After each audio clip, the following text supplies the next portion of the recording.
Hari ini kita akan belajar sesuatu. Apa yang Tuhan ingin untuk kita lakukan dalam kehidupan setiap kita.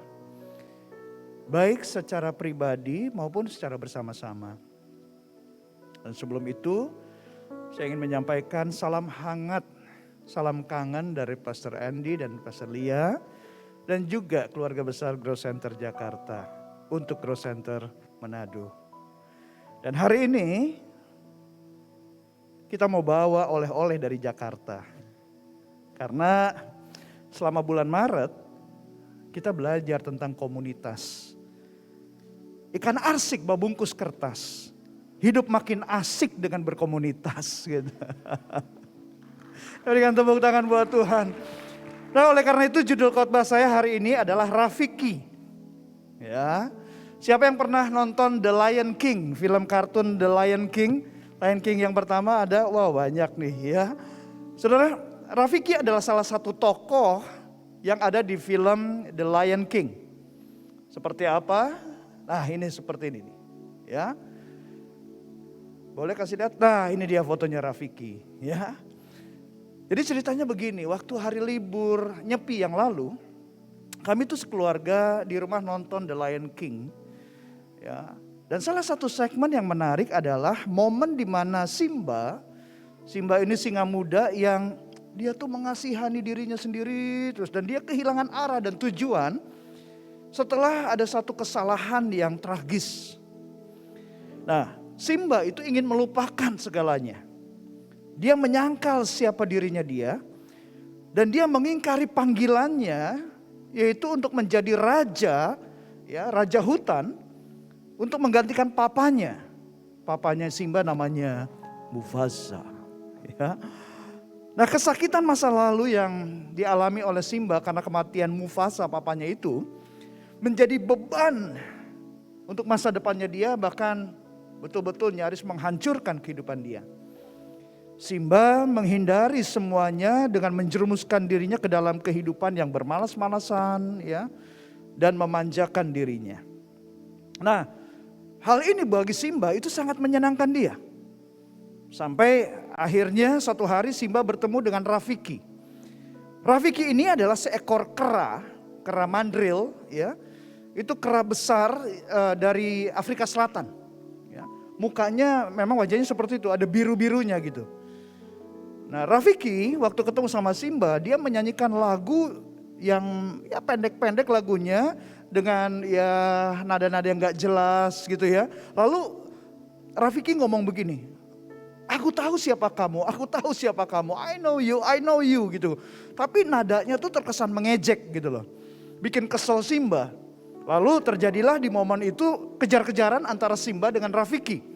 Nah, dalam kejar-kejaran dengan Rafiki itu, Rafiki ngomong begini, kamu lebih dari yang menjadi diri kamu sekarang ini, katanya gitu.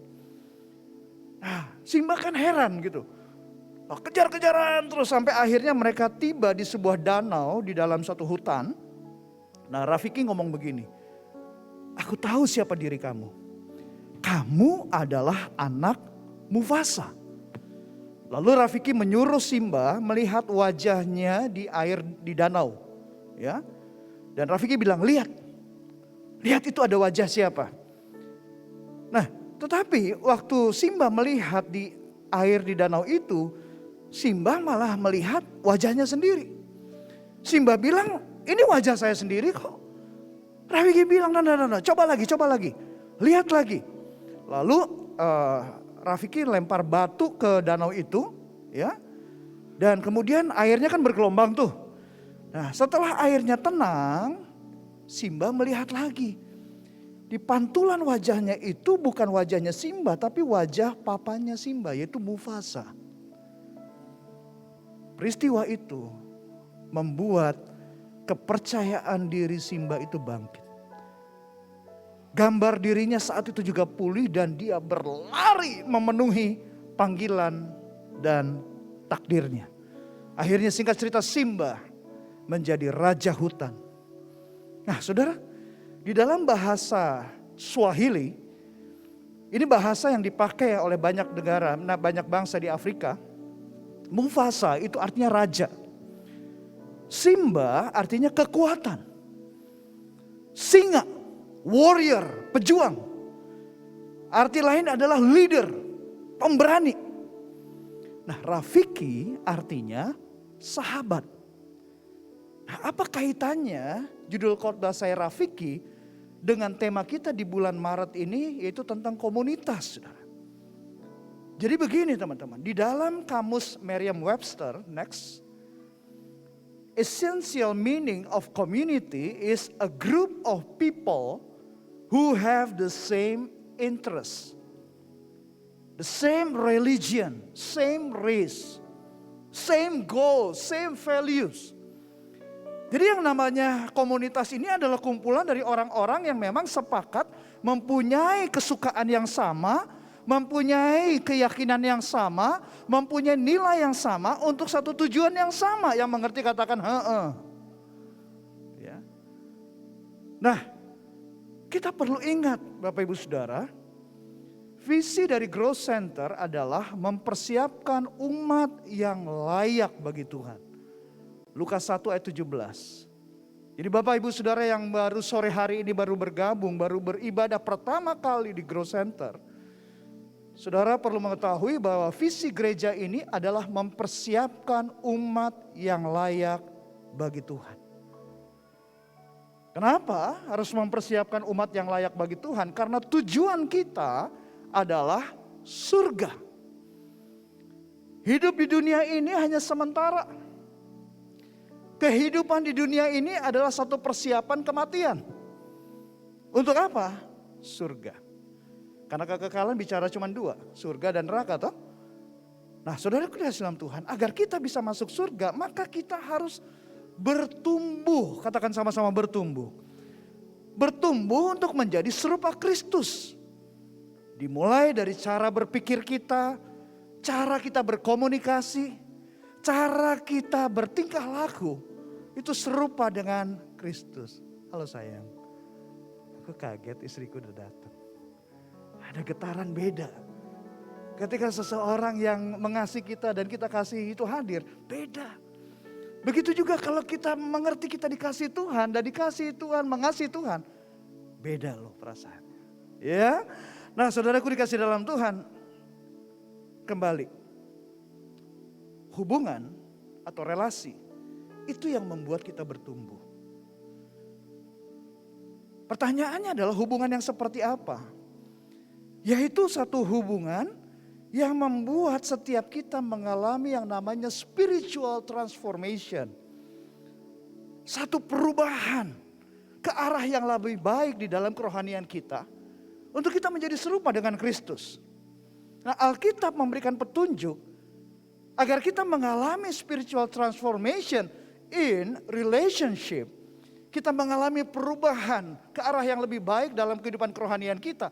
Di dalam berelasi, di dalam berhubungan dengan sesama. Yaitu dari Amsal 17 ayat 17. Di mana dikatakan seorang sahabat menaruh kasih setiap waktu. Dan menjadi seorang saudara dalam kesukaran. Di dalam terjemahan NIV lebih kuat lagi di situ pengertiannya adalah a friend loves all at all times and a brother is born for a time of adversity. Jadi seorang saudara, seorang sahabat itu akan terus mendampingi kita di dalam setiap kita mengalami kemalangan, kesukaran. Ketika kita mengalami kerugian, kita nggak dihakimi, tapi kita dikuatkan, bahkan sampai kita mengalami kesengsaraan. Seorang sahabat tidak akan meninggalkan kita. Nah, relasi atau hubungan yang seperti inilah yang akan membuat kita bertumbuh, saudara. Nah, yang jadi persoalan adalah tidak semua komunitas termasuk cool punya relasi. Bahkan yang sering kali terjadi orang Kristen sibuk memberikan nama-nama untuk komunitasnya. Sistem-sistem yang dibuat gak salah dengan hal itu. Tapi yang salah adalah mengabaikan sisi relasinya. Mengabaikan sisi hubungannya. Sehingga membuat orang-orang yang ada di dalam komunitas itu. Yang ada di dalam kul itu tidak bertumbuh. Tidak mengalami pertumbuhan di dalam kehidupan kerohaniannya. Ini yang jadi masalah. Sampai di sini saudara mengikuti apa yang saya sampaikan? Yang mengikuti boleh lambaikan tangannya. Puji Tuhan. Nah, lalu hubungan yang seperti apa sih yang bisa membuat kita bertumbuh? Saudara, hubungan yang bisa membuat kita bertumbuh, yang diajarkan di Growth Center, di gereja kita ini adalah care. Care yang dimaksudkan seperti yang diajarkan di Growth Center adalah sebuah akronim singkatan di mana C-nya adalah completely humble and gentle. Jadi di dalam satu hubungan, di dalam komunitas, relasi yang dibangun, itu relasi yang dibangun oleh orang-orang yang rendah hati. Bukan orang-orang yang sombong. Bukan orang-orang yang sotoy. Tapi orang yang penuh dengan kelemah lembutan. Bukan orang-orang yang kasar gitu. Humble and gentle. A-nya adalah among us. Dimulai di antara kita dulu dong. Unity, kehangatan di antara kita, keakraban di antara kita, among us. Dimulai dari kita dulu. Memang ini proses. Tapi gak apa-apa, ayo kita mulai bersama-sama di antara kita. R-nya adalah regard. Regard itu artinya satu penghargaan. Treatment yang khusus dengan cara yang khusus. Dimulai dengan cara yang sederhana. Say thank you ketika kita diberikan sesuatu. Kita ada di dunia, di era digital. Kita menggunakan sosial media. Kita ada WhatsApp group. Kalau kita baca ada teman kita, saudara kita sharing sesuatu informasi yang bermanfaat buat kita semua. Kita udah tahu, kita baca. Minimal say thank you deh. Ya. Gak sempat nulis, pastor sibuk. Emoticon kek. Ya, say thank you, berikan penghargaan, regard. Dan kemudian E-nya adalah engaging. Ini bicara hal-hal yang menyenangkan. Hal-hal yang bisa menarik hati. Dengan cara apa? Honoring others. Memperlakukan seseorang dengan istimewa. Ketika kita ada di dalam pertemuan secara online, kita open kamera. Itu menunjukkan kita menghormati satu sama lain. Ya, kalau kita ketemu secara onsite kan mesti pakai masker.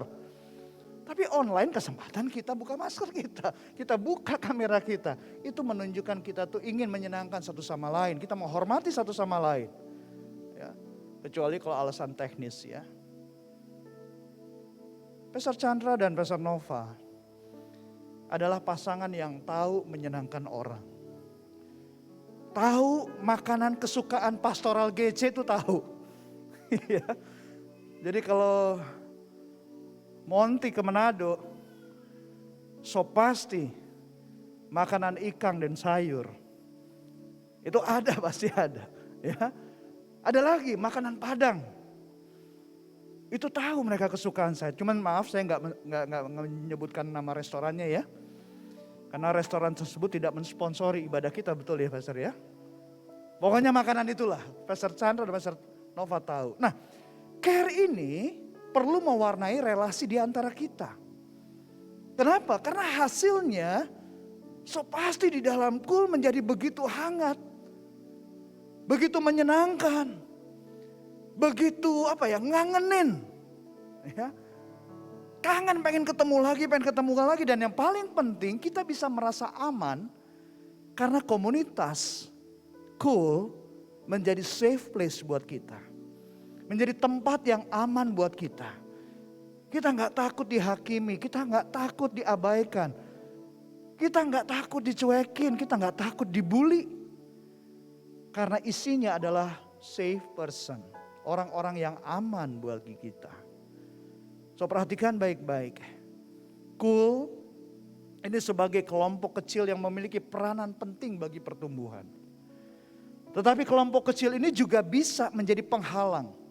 Komunitas bisa membahayakan kelangsungan pertumbuhan rohani kalau komunitas itu atau kul itu tidak mau berubah. Karena ketika seseorang bertumbuh saudara, dia membutuhkan relasi-relasi yang sesuai dengan tahap pertumbuhan mereka. Karena seseorang atau setiap kita itu perlu melewati ada fase-fase di dalam pertumbuhan kerohanian kita. Nah, agar kita mengalami pertumbuhan, di mana kita mengalami spiritual transformation, untuk menjadi seperti Kristus, serupa dengan Kristus, maka komunitas atau kul harus membawa kita mengalami 3 tahapan ini. Yaitu apa? Tahap yang pertama, mempelajari bersama-sama. Tahap yang kedua, menjalani bersama-sama. Tahap yang ketiga, mengikuti bersama-sama. Jadi kita ada di dalam komunitas itu bukan gak ada tujuan, ada tujuannya. Memang kita akrab, memang kita hangat, tapi ada tujuan. Karena kalau hanya akrab, hanya hangat, unity, komunitas yang non-Kristen juga banyak. Bahkan teroris juga punya komunitas yang hangat, yang akrab di antara mereka. Tapi tujuannya tidak menjadi serupa dengan Kristus. Nah, untuk kita mengalami spiritual transformation, maka kita harus melewati tahap demi tahap. Di tahap pertama kita mempelajari bersama. Karena tujuan di tahap ini adalah kita belajar mengenai dasar-dasar kekristenan. Jadi ketika kita lahir baru, kita baru menjadi Kristen, atau kita mungkin yang tadinya Kristennya Kristen KTP, Kristen tanpa pengenalan akan Tuhan. Di tahap ini kita mulai belajar mengenal dasar-dasar kekristenan. Kita belajar tentang baptisan, kita belajar tentang Roh Kudus, kita belajar tentang pribadi Allah. Mazmur 119 ayat 1 dan 2 mengatakan, berbahagialah orang-orang yang hidupnya tidak bercela, yang hidup menurut Taurat Tuhan. Berbahagialah orang-orang yang memegang peringatan-peringatannya, yang mencari Dia dengan segenap hati. Di tahap mempelajari bersama inilah kita bersama-sama mulai mengenal Alkitab. Kita belajar bersama-sama dasar-dasar berelasi dengan Allah pencipta alam semesta ini. Dan di tahap ini pasti kita banyak mendapatkan arahan-arahan. Sudah berdoa belum? Sudah saat teduh belum? Sudah baca Alkitab belum? Berapa ayat yang dibaca hari ini? Kita banyak mendapat arahan-arahan. Tapi gak apa-apa, jalani aja. Dengan sukacita bersama-sama. Karena Sulawesi Utara penghasil pala, ada cengkeh torang bagi rata. Penuh firman tapi kepala, hidup pasti nyanda gelap gulita. Kita berikan tepuk tangan buat Tuhan Yesus yang baik. Nah, relasi yang care, ya, ini akan membuat kita bersemangat. Membuat kita senang melewati tahap pertama, bahkan kita dengan sukacita memasuki tahap yang kedua. Yaitu tahap menjalani bersama-sama. Ya. Karena orang belajar bukan hanya untuk tahu. Tapi kita belajar untuk kita melakukannya, Jo. Ya, jadi jangan belajar hanya untuk tahu. Tapi lakukan apa yang kita pelajari. Nah, di tahap ini tujuannya adalah kita itu semakin mengembangkan kebergantungan kita kepada Tuhan pencipta alam semesta ini. Pengharapan kita, kebergantungan kita kepada Tuhan itu semakin besar. Karena kita sudah belajar di tahap yang pertama dan kita lakukan. Dan kita mulai rasakan betapa baiknya Tuhan itu. Pemazmur menulis, kecaplah dan lihatlah betapa baiknya Tuhan itu. Dan kita mengalami kebaikan Tuhan bersama-sama di tahap yang kedua ini. Karena kita menjalani melalui latihan-latihan rohani. Kita melintasi proses padang gurun bersama-sama. Kita mengalami yang namanya terluka bersama-sama. But it's okay. Rasul Paulus menulis di dalam 1 Korintus 4 ayat 17 BIMK. Dikatakan, untuk itu saya sudah mengutus Timotius kepadamu sebagai pengikut Kristus. Ia sama seperti anak saya sendiri yang saya kasihi, kata Paulus. Ia anak yang dapat dipercayai. Nanti ia akan mengingatkan kalian mengenai cara hidup yang saya ikuti sesudah percaya kepada Kristus. Yaitu cara hidup yang saya ajarkan di setiap jemaat dimanapun juga. Saudara, nanti ada waktu, coba luangkan waktu sungguh-sungguh pelajari bagaimana kehidupan Rasul Paulus mengikuti Kristus. Berkali-kali dia mengalami aniaya. Berkali-kali dia mengalami proses yang menyakitkan. Tapi dia tetap bertahan melewati proses padang gurun itu dan dia ajarkan kepada Timotius. Nah, saudaraku dikasih dalam Tuhan. Seperti Paulus mengutus Timotius, demikian juga Rafiki menemani kita menjalani bersama-sama. Di tahap yang kedua ini kita memiliki hubungan yang semakin akrab dengan Rafiki kita. Ya, maksudnya Rafiki ini bukan monyet ya, tapi sahabat kita. Ya, kita semakin percaya sama dia sehingga kita tidak malu menceritakan kejatuhan-kejatuhan kita. Mungkin di dalam proses padang gurun kita mengalami kejatuhan. Tapi kita gak takut untuk cerita sama Rafiki kita. Bro, kita jatuh bro. Loh mana jatuh kenapa? Kita gak takut untuk cerita. Karena kita tahu sahabat kita, Rafiki kita itu adalah safe person kita. Begitu juga orang tidak takut cerita sama kita. Karena kita adalah safe person buat mereka. Mereka katakan amin. Nah oleh karena itu di tahap ini, kepekaan kita akan Tuhan dan pengarahan-pengarahan yang kita terima itu berimbang. Di tahap yang pertama kita mungkin belum terlalu peka dengan Tuhan. But it's okay, lewati aja. Kita banyak diajar, kita banyak diarahkan. Tapi kita lulus di tahap pertama, masuk tahap yang kedua, melakukan bersama-sama, menjalani bersama-sama, kita akan semakin peka sama Tuhan. Tapi pengarahan ini sudah mulai agak turun, berimbang jadinya. Nah, setelah itu, di tahap yang berikutnya bersama-sama, kita memasuki tahap yang ketiga, yaitu mengikuti bersama. Artinya mengikuti Roh Kudus bersama-sama. Ibrani 12 ayat 1 dan 2 mengatakan, karena kita mempunyai banyak saksi, bagaikan awan yang mengelilingi kita. Jadi kita nggak sendirian, ada banyak saksi. Di komunitas, di kul itu adalah saksi-saksi kita.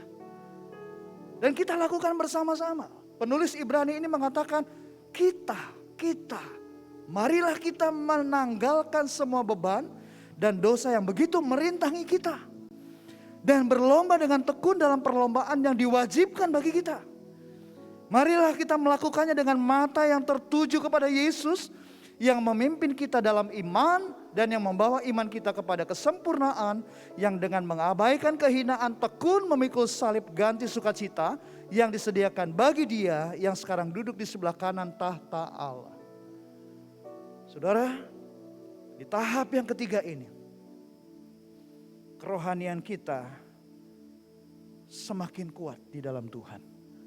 Kita menjadi orang yang mata rohani kita hanya tertuju kepada Yesus, gak ada yang lain. Kita menjadi seorang yang betul-betul mengalami hidup dalam pimpinan Roh Kudus, Spirit led. Nah, relasi yang care di komunitas ini pada akhirnya akan membawa kita sampai ke tahap ini, saudara. Di mana betul-betul hidup kita bukan hidup kita lagi, tapi hidup kita adalah Kristus. Mata kita tertuju kepada Yesus yang memimpin kita dalam iman dan yang membawa iman kita kepada kesempurnaan. Dan itu bisa dilihat, saudara. Bisa dilihat kehidupan kita yang berubah oleh komunitas atau anggota kul kita. Seperti yang tertulis, kita mempunyai banyak saksi. Di tahap ini kita membangun hubungan yang semakin peka di atas dasar pemahaman Alkitab yang mantap. Dan relasi yang kuat dan relasi yang deep dengan Allah. Kita mengalami hal-hal yang baru dan kita mengalami kedalaman dengan Tuhan. New and deep dengan Tuhan.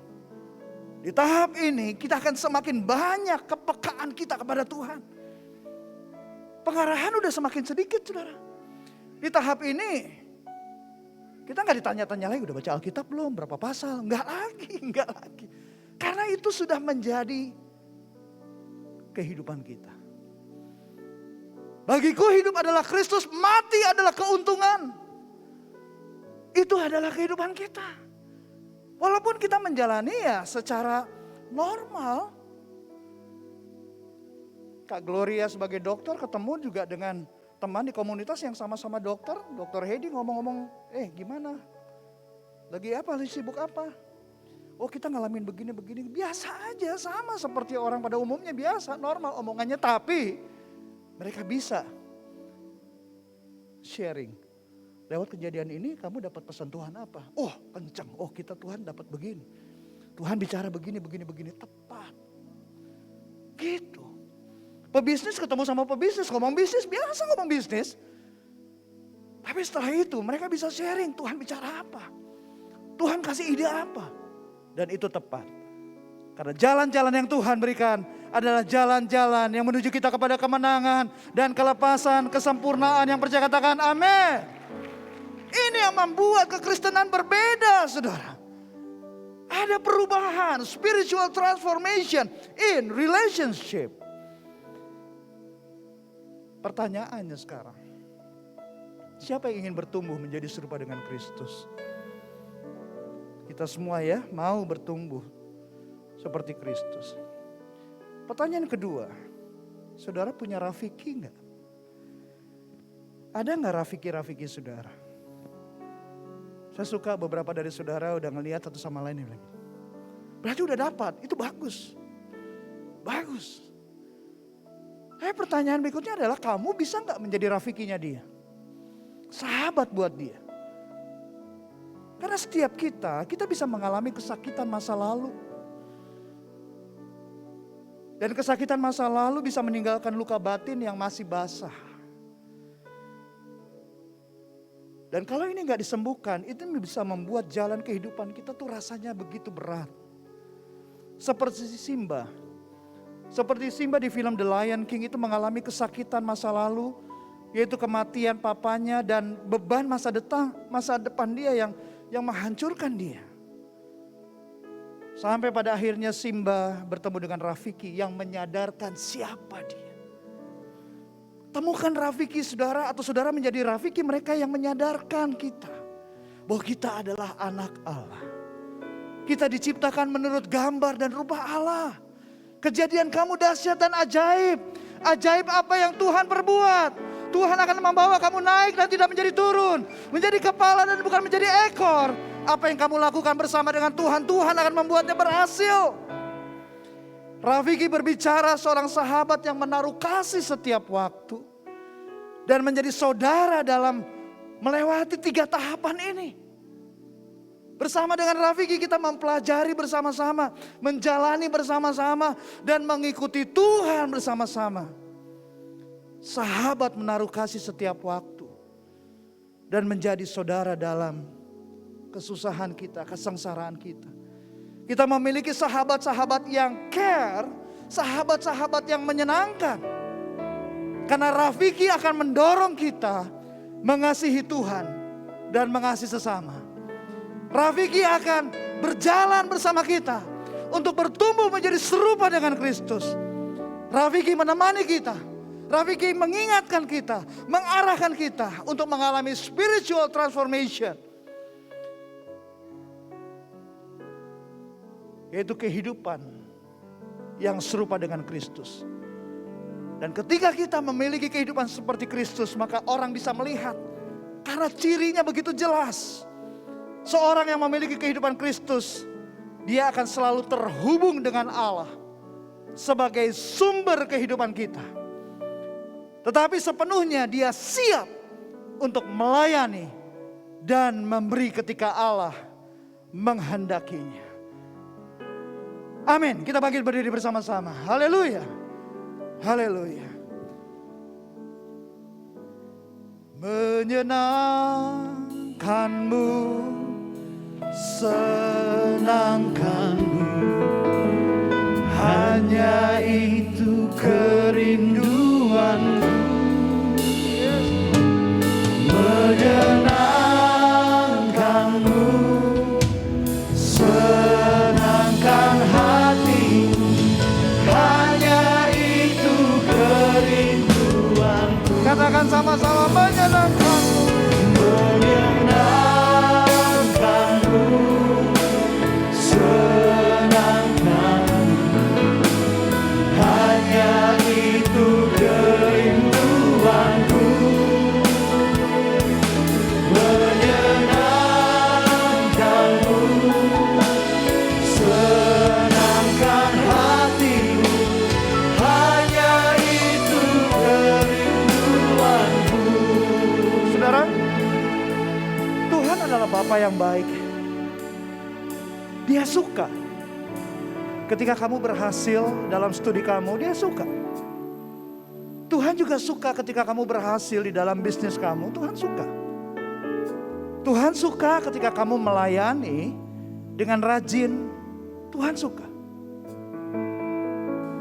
Tapi yang paling menyenangkan hati Tuhan adalah ketika Tuhan bisa melihat wajahnya, gambar dan rupanya dia di dalam kehidupan setiap kita. So hari ini saya ingin berdoa buat saudara yang saudara sudah sekian lama menjadi seorang Kristen. Bahkan saudara sudah begitu lama bersama-sama di Grow Center ini. Tapi saudara mengalami stuck di dalam kehidupan rohani saudara. Yes, saudara sudah lewati tahap yang pertama, udah belajar. Tapi saudara stuck di tahap yang kedua. Saudara gak bisa masuk, belum bisa masuk, bukan gak bisa. Saudara belum bisa masuk ke tahap yang ketiga. Semakin peka sama Tuhan. Berani betul-betul berserah, surrender to God. Dan hari ini Roh Kudus ada bersama dengan kita. Tuhan mau memulihkan kamu. Tuhan mau angkat itu. Portal yang selama ini menahan kamu. Tuhan mau angkat itu. Because God love you so much. Waktu Tuhan gak lama lagi. Waktunya sudah sangat-sangat singkat. So hari ini mari kita bersama-sama. Saudara yang mengalami stuck itu. It's okay. Nobody perfect. Setiap kita bisa mengalami seperti itu. Saya juga pernah mengalami itu. Tapi Tuhan baik. Kalau Tuhan pulihkan saya, Tuhan juga pasti pulihkan kamu. Saudara yang mau dipulihkan, mari angkat tangan kananmu, tangan kiri letakkan di dada. Yang mengalami stuck ini, it's okay. So mari kita berdoa bersama-sama. Oh Rabba Shandara Labata Karalaba. Oh Rabba Bapa Takaralaba Bapa Takaralaba. Bapa, kami bersyukur Engkau telah mengutus Roh Kudus-Mu di tengah-tengah kami sebagai penolong dan penghibur kami. Kami berdoa saat ini Tuhan untuk setiap teman-teman yang mengalami stuck. Yang mengalami stuck di level yang kedua, di tahap yang kedua. God, kami satu keluarga Grow Center bersama-sama. Mari saudara, saudara lihat teman saudara yang membutuhkan.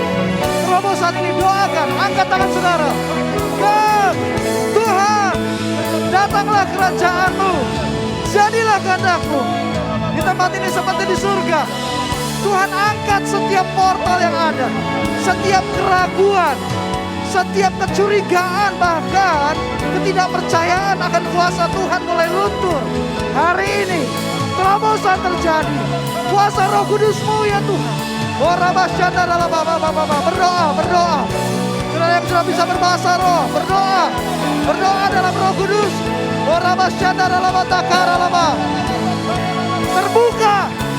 Terbuka saat ini. Di dalam nama Yesus, kamu akan menerima kuasa. Kalau Roh Kudus turun atas kamu, kamu akan menjadi saksiku, kata Tuhan. Yerusalem, seluruh Yudea, Samaria, sampai ke ujung-ujung bumi. Di dalam nama Yesus, hari ini terjadi perubahan.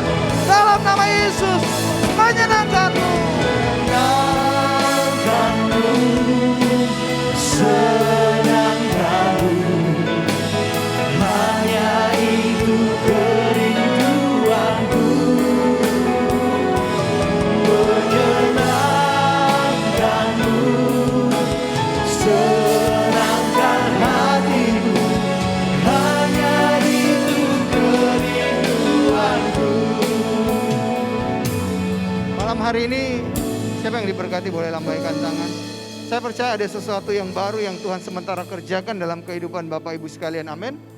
Dan dari tempat ini sebagai gembala saya menyapa buat Bapak Ibu yang baru pertama kali beribadah di tempat ini. Ada Ibu Susana, ada Ibu Srilian, Bapak Anggi, Ibu Sandra, Ibu Marta, Bapak Jeki, Ibu Jesslyn, Sis Filoni, Sis Febiola, dan Bro Agung.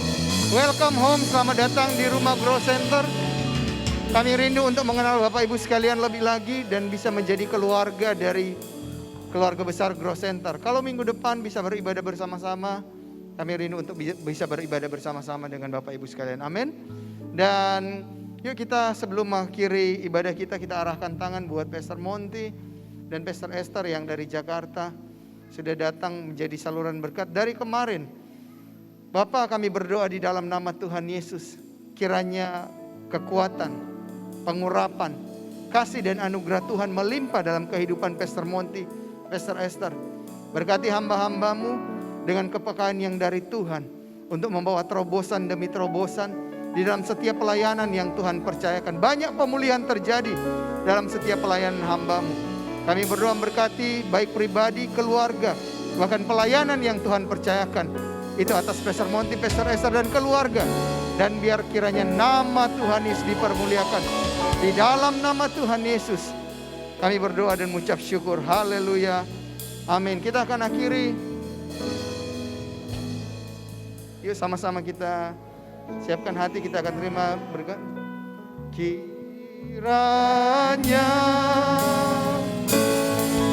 Engkau memberkati aku berlimpah-limpah dan memperluas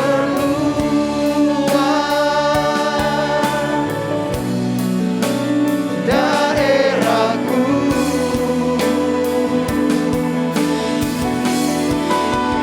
dan kiranya tanganmu menyertai aku dan melindungi aku daripada malapetaka, sehingga kesakitan tidak menimpa aku. jemaat yang dikasihi Tuhan, pulanglah dan terimalah berkat Tuhan. Dan kiranya Tuhan Yesus memberkati engkau ketika engkau masuk dan keluar. Diberkatilah engkau di kota maupun di desa, di gunung maupun di lembah. Diberkatilah setiap bakul adonanmu dan diberkatilah buah kandunganmu di dalam nama Tuhan Yesus. Diberkatilah pribadi dan keluargamu. Dan kiranya apa yang kau kerjakan dengan takut akan Tuhan, Tuhan Yesus buat berhasil sehingga nama Tuhan dipermuliakan. Kiranya berkat di dalam nama Bapa, Putra dan Roh Kudus, yaitu berkat di dalam nama Tuhan Yesus, senantiasa menjadi bagian kita semua mulai hari ini sampai Maranatha, bahkan sampai kekal selama-lamanya. Hanya di dalam nama Tuhan Yesus kita yang sudah menerima berkat sama-sama katakan amin.